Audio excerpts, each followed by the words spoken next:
મેં સાધુ બાબાની દિવસ રાત સેવા કરી એટલે બાબાએ આશીર્વાદ મને એવું આપ્યું કે મારા અમરના ખુશ થઈ ગયા. નમસ્કાર દોસ્તો, મારું નામ ગોરી છે અને બધા મને પ્યારથી ગીતું કહે છે. મારી ઉંમર 25 વર્ષની છે અને મારા લગ્ન એક મોટા પરિવારની અંદર થયા છે. મારે 5 નણંદો છે. હું જોવામાં ખૂબ જ સુંદર છું. હું તમને જણાવી દઉં કે કોલેજના દિવસોની અંદર હું ખૂબ જ આનંદ કરતી રહી છું. કોલેજની અંદર મારા ખૂબ જ સારા મિત્રો હતા. કોલેજની અંદર ઘણા શિક્ષકો સાથે અને મારી સાથે અભ્યાસ કરતા વિદ્યાર્થીઓ સાથે અને છેલ્લે પ્રિન્સિપલ સાથે પણ મેં ખૂબ જ આનંદ કરેલો છે.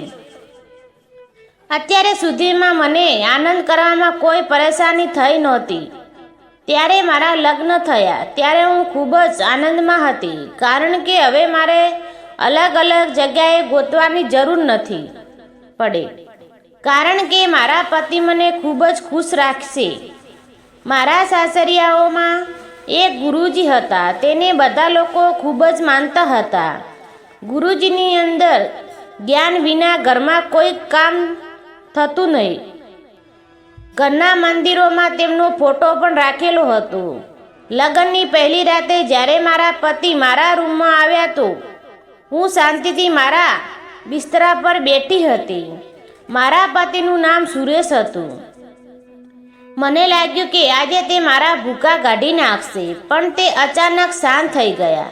મેં જોયું કે મારા પતિ ઢીલા ઢપ ગયા હતા. આ શું થયું? આ કોઈ પણ કાર્ય વગર આ કેમનું થઈ ગયું? પછી 5 મિનિટ પછી મેં તેને પકડીને બહુ મહેનત કરી, પણ તેને કોઈ ફાયદો થયો જ નહીં. થોડી મહેનત કર્યા પછી તેની અંદર ફરીથી ઉત્સાહ ભરાયો, પણ તે ફક્ત 2-3 મિનિટ માટે ઉત્સાહ હતો. મારો ચહેરો ઉપરની હસી ગાયબ થઈ ગઈ, કારણ કે મને મારા જૂના દિવસો યાદ આવવા લાગ્યા. મારા પતિ ખૂબ જ કમજોર હતા. હું ઉદાસ રહેવા લાગી. થોડા દિવસ પછી ગુરુજીએ અમારા ઘરે આવ્યા. બધા લોકોને કૃપા અને આશીર્વાદ લેવા માટે તૈયાર થઈ ગયા. મારે પણ તેમાં સામેલ થવાનું હતું. ગુરુજીની ઉંમર 40 વર્ષની આસપાસ હતી. મજબૂત શરીર અને ખૂબ જ સારી ઊંચાઈ. તે બધાને આશીર્વાદ આપ્યા અને બધાના હાલચાલ પૂછ્યા. મારા સસુરજીએ કહ્યું કે આજકાલ આ નવી વહુ બહુ ઉદાસ રહે છે. કૃપા કરીને ગુરુજી તમે તેને આશીર્વાદ આપો. બાબાએ કહ્યું, ઠીક છે, હું વહુને કહો મારી સેવા કરે, હું તે આશીર્વાદ આપીશ. હવે મારે બાબા પાસે નોકરી લાગી ગઈ. મારે જમવાનું, તેની માટે પીવાનું, કપડાં, પૂજા, દૂધ આપવું, બધું જ કામ કરવાનું હતું. મેં પણ વિચાર્યો, ચાલો જોઈએ છીએ શું થાય છે. ગુરુજી માટે ટેરેસ ઉપર ગેસ્ટ રૂમ હતો. ત્યાં તેમનો રહેવાનો ઉતારો આપ્યો. તેનો રૂમમાં પૂજાપાઠની તૈયારી કરી દીધી. બાબુજી જમ્યા પછી ઉપર જતા રહ્યા અને આરામ કરવા માટે એક ધોતી પહેરી ગયા. જ્યારે બાબુજી સૂવા માટે જતા રહ્યા ત્યારે મનમાં એક જ વિચાર આવ્યો કે મેં વિચાર્યું કે આજે બાબુજીને પણ ચેક કરી લઈ કઈ રીતે અને શું કરવું. મેં મારા મગજમાં પ્લાન બેસાડી લીધો. થોડી વાર પછી હું બાબાજીની સેવા કરવા માટે ઉપર રૂમમાં ગઈ. મેં પણ સસરાની મજાની સાડી પહેરી હતી. હું જ્યારે ઉપર ગઈ ત્યારે બાબુજી શાંતિથી આરામ કરી રહ્યા હતા. મને જોઈને બાબુજીએ ખુરશી ઉપર બેસી ગયા. મેં સાડીનો પલ્લુ મારી કમરની અંદર નાખ્યો અને સાડીનો ઘૂંટણ ઉપર કરી નાખી અને હું નીચે જમીન સાફ કરવા લાગી. આમ સફાઈ કરતા હું બાબુજીની પાસે પહોંચી ગઈ. મને ખ્યાલ હતો કે બાબુજી મને જોઈ રહ્યા છે. હું સફાઈ કરતા તેને પગ પાસે પહોંચી ગઈ. તેના પગ નીચે જમીન ઉપર હતા. મેં બાબુજીને પગ ઊંચા કરવાનું કહ્યું એટલે બાબુજીએ પોતાના બંને પગ ખુરશી ઉપર લઈ લીધા. પણ આ બધું કરતા બાબુજીની ધોતીનો એક ભાગ હવાની અંદર ઉઠવા લાગ્યો અને મને એક વિચિત્ર વસ્તુનો દર્શન થયા. હું તમને શું કહું, મારા હાથ જમીન ઉપર સફાઈ કરી રહ્યા હતા. મારું માથું નીચે હતું પણ બાબુજીના બાબલા ઉપર હતી. અમારા બંનેની વચ્ચે 2 ફૂટનું અંતર હતું. ખૂબ જ પ્રેમ ભરી નજરથી જોઈ રહી હતી. મને લાગતું હતું કે બાબુજીને તેની જાણ નથી, પણ બાબુજીને બધી જ ખબર હતી. થોડા જ વખતમાં મેં તેના દર્શન કર્યા. તે ખૂબ જ સુંદર હતું. તે નોર્મલ પોઝિશનમાં હતું અને નોર્મલ પોઝિશનમાં પણ તે ખૂબ જ સુંદર અને તંદુરસ્ત હતું. તેની નીચે એક વોલીબોલ જેવું જ ચીજ હતું. તે ખૂબ જ મોટી હતી અને સફરજનની તો વાત જ ન કરો. મેં ખૂબ જ મન લગાવીને દર્શન કર્યા. આખા રૂમની સફાઈ કર્યા પછી મેં બાબુજીને કહ્યું, હવે શું આદેશ છે? બાબુજીને તેણે પણ હાથનો ઈશારો કરીને બહાર જવાનું કહ્યું. હું સાડીનું પલ્લું માથા પર ઓઢીને નીચે આવી ગઈ અને મારા રૂમમાં જતી રહી. થોડી વાર પછી મારી નણંદ મારા રૂમમાં આવીને બોલી, આજે મારો ભાઈ ઓફિસથી જલ્દી જવાનો છે અને તે 1 સપ્તાહમાં પછી આવશે.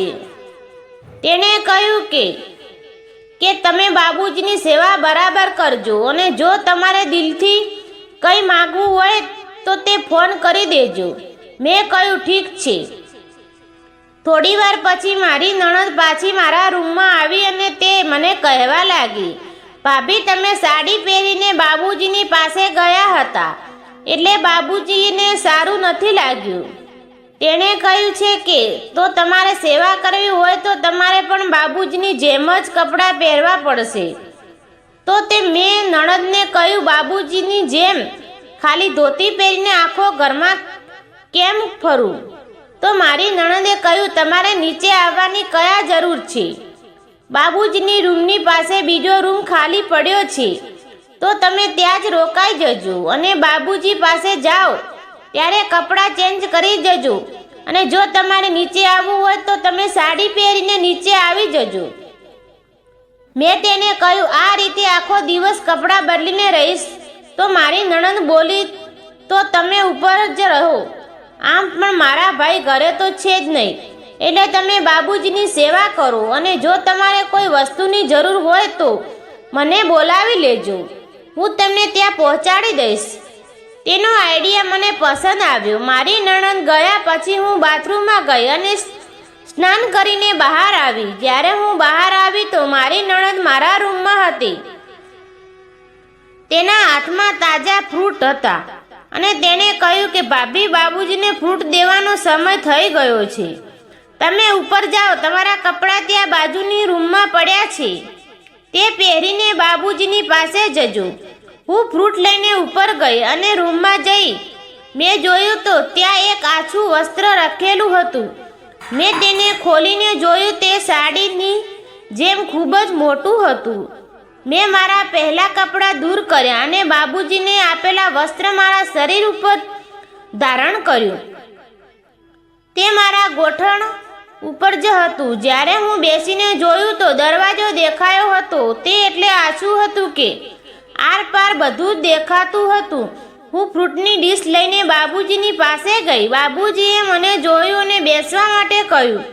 હું તેની બાજુમાં પલોઠી લગાવીને બેસી ગઈ. બાબુજી ફ્રૂટ ખાતા ખાતા મને જોયા રહેતા હતા. ફ્રૂટ ખાધા પછી બાબુજીએ કહ્યું, લાઇટ બંધ કરી દો અને તમે બાજુવાળા રૂમમાં રહો. હું સાડી લઈને બહાર આવી તો મારી નણંદ સીડી ઉપર ઊભી હતી. મેં તેને કહ્યું, મને બાબુજીએ અહીંયા રહેવા માટે કહ્યું છે એટલે મારે અહીંયા જ રહેવું પડશે. તો મારી નણંદે કહ્યું, કોઈ વાંધો નહીં અને તે જતી રહી. પછી તે એક ચાદર લઈને આવી અને કહ્યું, ભાભી, તમે આ ડોસીને આ ઓઢીને સૂઈ જજો. હું મનમાં વિચારતી હતી કે આ ચાદરનું શું કામ છે? આજે તો એમ જ રહેવું છે. મેં છતનો દરવાજો પછી બંધ કરી દીધો કારણ કે હવે કોઈ મને ડિસ્ટર્બ ના કરે. બાબુજીએ પણ પૂરેપૂરો દર્શન કરી લીધા હતા. હવે શું છુપાવવાનું હતું? બાબુજીની પાસે આવીને તેને દૂધ આપ્યું. બાબુજીએ પણ દૂધ પીતા પીતા મારી સામે પલોઠી લગાવી દીધી. તે મારી સામે વિચિત્ર આસમાન બેઠા હતા. મારી નજર ત્યાં હતી. બાબુજી નીચેથી આકાશ ઊંચું કરવા માટે ઊંચું કરી નાખ્યું હતું. મેં દરવાજાની તરફ જોયું એટલે બાબુજીએ પોતાના વ્યસ્ત કર્યું. દૂધ પીધા પછી બાબુજી આરામથી સૂઈ ગયા. હું તેની નજીક બેસી ગઈ. તેણે કહ્યું, મારી સેવા કરો, અને તેણે મારો હાથ મૂકી દીધો. થોડી વાર પછી તેણે મને કહ્યું, દીકરા, આની ઉપર બેસી જા. તે પંખીડું ખૂબ જ ઉડવા માટે તૈયાર કરતું હતું. હું બેસી ગઈ. બાબુજીએ પોતાના મંત્રવિધિથી અને અંતરવિધિથી મને બ્રહ્માંડના દર્શન કરાવ્યા. લગાતાર 1 કલાક સુધી મને સ્વર્ગની અંદર સફર કરાવી. મારી આંખો બંધ હતી, પણ મને બધું દેખાતું હતું. થોડી વાર પછી હું થાકી ગઈ એટલે બાબુજીએ મને બાજુમાં બેસવા માટે કહ્યું. સવાર થતાં બાબુજીએ મારી પાસે 4 વાર સેવા અને પૂજા કરાવી અને પછી તેણે કહ્યું, હવે સવાર પડી રહી છે અને મારા આરામનો સમય થઈ ગયો છે. હવે આપણે આવતીકાલે ફરી વખત આ પૂજાનો લાભ લેશું અને હું તમને માંગો તેવું વરદાન આપીશ. આટલું કહીને તે પ્રસાદ મારા મોઢામાં મૂક્યો અને બાબુજી પોતાના શૈયા ઉપર આરામ કરવા લાગ્યા. મિત્રો, તમને વિડીયો કેવો લાગ્યો કોમેન્ટ કરી જરૂર જણાવજો. જો તમે ચેનલ ઉપર નવા આવ્યા હોય તો ચેનલને લાઈક અને સબસ્ક્રાઈબ જરૂર કરી દેજો. ફરી મળીશું આપણે આવતીકાલે એક નવો વિડીયોમાં. ત્યાં સુધી આવજો. વિડીયોને પૂરો જોવા બદલે આપ સૌનો ખૂબ ખૂબ ધન્યવાદ મિત્રો.